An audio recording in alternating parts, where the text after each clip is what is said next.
Il y a quelques mois, en octobre 2017, Le Monde publiait un article alarmant. 80% de la population d'insectes avait disparu en Europe depuis 30 ans, alors même que le réchauffement climatique devrait favoriser la multiplication de ces derniers. Tous ceux qui vivent à la campagne ou aiment s'y promener peuvent le remarquer. Nous ne voyons plus les nuées d'insectes s'envoler lorsque l'on rentre dans un champ ou dans un bois. Si la disparition des abeilles fait régulièrement la une des grands médias, c'est l'ensemble de la vie terrestre qui décline à une vitesse hallucinante. Perte massive de la diversité animale terrestre et marine, destruction de toutes les formes de plantes et de champignons. Il ne s'agit pas de protéger quelques animaux symboliques, mais bien toutes les espèces vivantes. Toutes les prévisions alarmantes sur l'avenir de la planète qu'on nous avait faites hier se révèlent au final être bien réjouissantes à côté des nouvelles projections cauchemardesques que l'on découvre aujourd'hui. La catastrophe s'aggrave et chaque nouvelle étude fait sembler la précédente désuète et optimiste. Ce n'est pas une affaire de bêtises humaines, de simples mauvais comportements individuels qu'il faudrait rectifier, mais bien la production entière de toute l'humanité qui détermine par la suite la consommation, puisque l'on ne peut consommer que ce qui est produit, par définition, qui est à revoir. Ce n'est pas l'humain qui est coupable, mais la production capitaliste. Dans le capitalisme, le seul curseur pour la production est l'accumulation du capital, c'est-à-dire le fait de reproduire ce qui est consommé et de produire un surplus, qui sera accumulé par la classe détenant les moyens de production, la bourgeoisie. Les ouvrières et ouvriers, dans le capitalisme, et l'on entend par ouvrières et ouvriers l'ensemble des exécutants de la production marchande, le cœur du prolétariat, directement engagé dans la production des marchandises, sont exploités par la bourgeoisie. Cela veut dire qu'une partie de leur travail sert à produire le nécessaire pour la conservation du niveau de vie des ouvriers et de tout le prolétariat.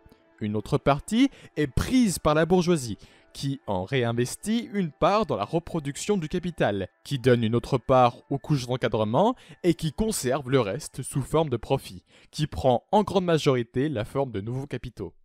Ainsi, le capital s'accumule toujours, le travail humain transformé en capital est toujours plus important. Le travail humain accumulé sous forme de machine remplace le travail humain présent. Marx disait « Le travail mort, tel un vampire, pompe le travail vivant ». Il y a donc de moins en moins de valeur produite par rapport au capital accumulé. En effet, il y a de moins en moins de travail humain en rapport au capital accumulé. C'est la chute tendancielle du taux de profit qui force les entreprises à produire toujours plus, à intensifier toujours le travail humain, ce qui fait encore une fois chuter la valeur de la marchandise et baisser le taux de profit. Il s'agit finalement d'un processus contradictoire et antagonique du capitalisme qui engendre la surproduction et les crises. Quelle que soit la morale des producteurs, quels que soient les labels écologiques ou bio, la planète sera toujours plus pillée par l'impérialisme, sans aucun respect pour la vie.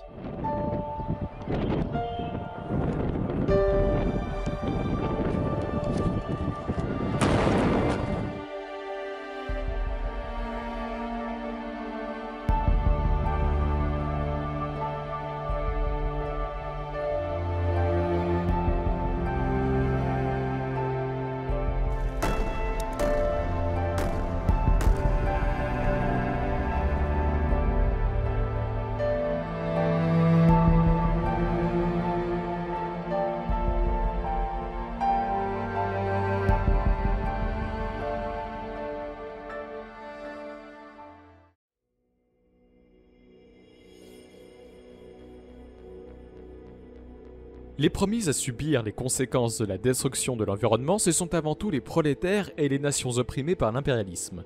Les impérialistes délocalisent toujours plus leur industrie polluante et destructrice vers les nations opprimées, pour s'affranchir des normes environnementales et exploiter une main-d'œuvre moins chère et sans protection. C'est ainsi que la majorité des activités polluantes de production des grands monopoles impérialistes se sont retrouvées délocalisées en Asie ou en Afrique, tandis qu'on a conservé les tâches moins polluantes dans les métropoles impérialistes, comme la phase d'assemblage par exemple. La division du travail est un bon outil pour reporter les tâches polluantes sur les prolétaires des nations opprimées. De plus, les impérialistes s'affranchissent par la même occasion de toutes les normes de sécurité dans leur activité destructrice. Les travailleuses et travailleurs des pays opprimés travaillent dans les conditions les plus dangereuses qui soient et sont les premières victimes des activités polluantes des capitalistes.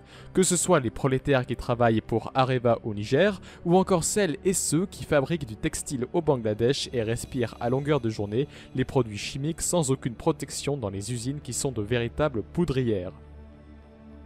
Cela se ressent aussi dans le pillage des ressources naturelles, où sont les populations indigènes qui font le plus souvent les frais des monopoles impérialistes qui viennent les exproprier et saccager leurs terres pour avoir accès aux ressources minières et forestières, comme c'est le cas en Amérique du Sud, en Inde ou dans toute l'Asie du Sud-Est par exemple.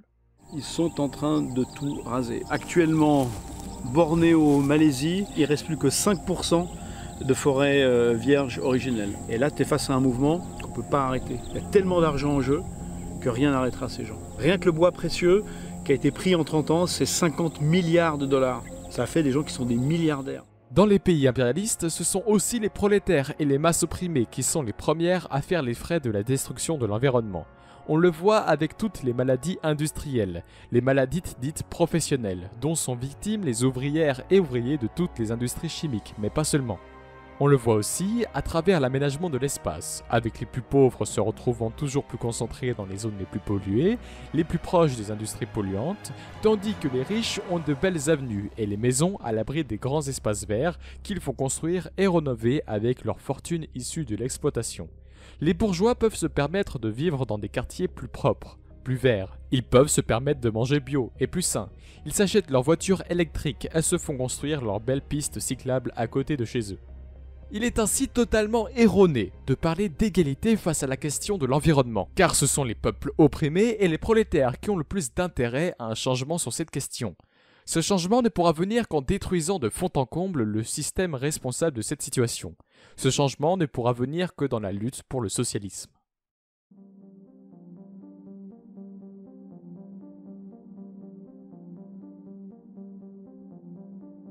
La question écologique n'est pas un sujet flottant dans le vide des idées.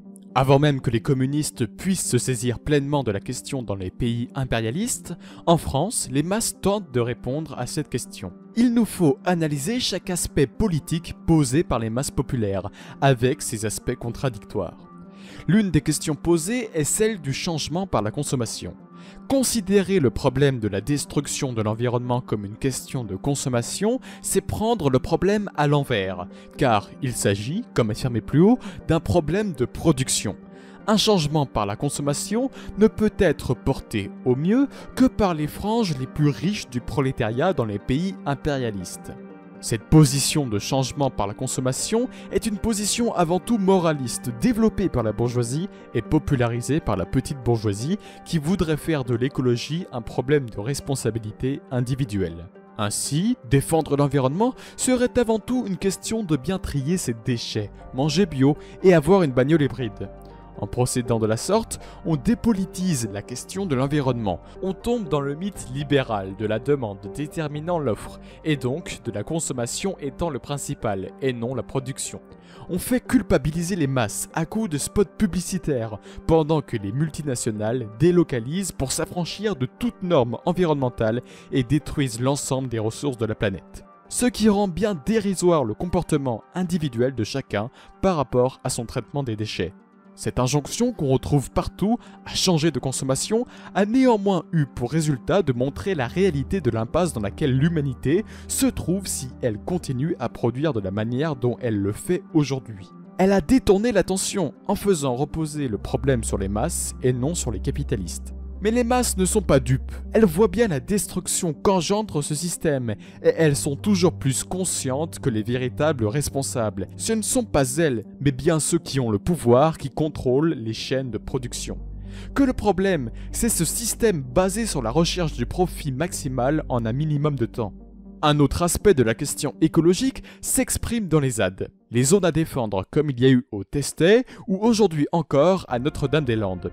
Ce mouvement s'est affirmé sur la défense de points chauds attaqués par la bourgeoisie, face à ce qu'on appelle les grands projets inutiles, qui sont les résultats du capitalisme mortifère qui cherche à accroître son profit par tous les moyens nécessaires. Ils ont pu mobiliser les masses localement avec plus ou moins d'efficacité, ainsi que différents milieux anticapitalistes et écologistes radicaux. Les ZAD ont fait souvent naître une critique allant plus loin que la simple défense temporaire d'un lieu. Une critique qui affirme que c'est un système dans son ensemble qu'il faut combattre, et qu'écologie et capitalisme sont incompatibles. En partant de là, les militantes et militants des ZAD veulent dès maintenant construire une alternative à ce système en mettant en place d'autres manières de s'organiser, de travailler ensemble et de produire. Néanmoins, il est impossible de créer un système qui serait alternatif au capitalisme à l'intérieur même du capitalisme. Résoudre la question de l'environnement ne peut se faire en coexistant avec le capitalisme, mais bien en l'attaquant frontalement. Tout ce qui est alternatif finit par être récupéré par le capitalisme, à l'image de certaines sociétés coopératives et participatives qui ne font que mettre en place une auto-exploitation pour pouvoir concurrencer les autres entreprises capitalistes, ou par connaître une fin brutale sur la volonté de la bourgeoisie, comme c'est le cas aujourd'hui à Notre-Dame-des-Landes. Les zadistes ont raison de résister face aux assauts de l'État bourgeois, et la leçon à en tirer est qu'on ne peut coexister avec le capitalisme, mais qu'on doit l'abattre. Mettre à genoux l'État bourgeois ne pourra se faire en se repliant sur des zones à défendre, en mettant en place un microsystème alternatif. Les ZAD ne peuvent qu'être encerclés et anéantis, ou récupérées par le système en étant rendues inoffensives. La question de l'environnement, c'est la question de mettre fin au capitalisme, c'est la question du socialisme. S'opposer au projet destructeur des monopoles capitalistes est aujourd'hui une nécessité. Les ZAD peuvent être une tactique payante pour faire renoncer un monopole sur tel ou tel projet, mais elles ne constituent ni une stratégie, ni ne peuvent être une fin en soi. La question principale reste celle du pouvoir, et par conséquent, de la manière dont le prolétariat peut être mobilisé dans son ensemble pour renverser la classe dirigeante. À côté de cela, il existe également de nombreuses mobilisations populaires portant sur le quotidien. Les prolétaires de la vallée de l'Arve, par exemple, ont mené des mobilisations importantes contre le tout-camion et le tourisme alpin extrêmement polluant. Dans les banlieues ouvrières, de nombreuses mobilisations existent contre la pollution subie au quotidien, détruisant la qualité de vie des masses. Si de nombreuses ouvrières et ouvriers se mobilisent sur ces différentes questions, il est rare qu'une conscience et qu'une organisation ouvrière capable d'influer directement sur la production émerge de ces luttes. Il est pourtant urgent d'organiser la classe ouvrière, seule à même de proposer de réelles solutions, car capable de différencier l'utile de l'inutile, d'optimiser la production sans gâchis, capable d'inventer des solutions et de bloquer les projets destructeurs en refusant de travailler. Contre l'alternativisme et l'idée de construire des communautés autonomes, renforçons le mouvement de la classe ouvrière, seul à même d'empêcher toute destruction de la vie sur Terre. Ainsi, nous, maoïstes, disons aujourd'hui que le slogan de Rosa Luxembourg, « Socialisme ou barbarie », est impérativement à compléter par le slogan « Socialisme ou fin de la vie telle que nous la connaissons ».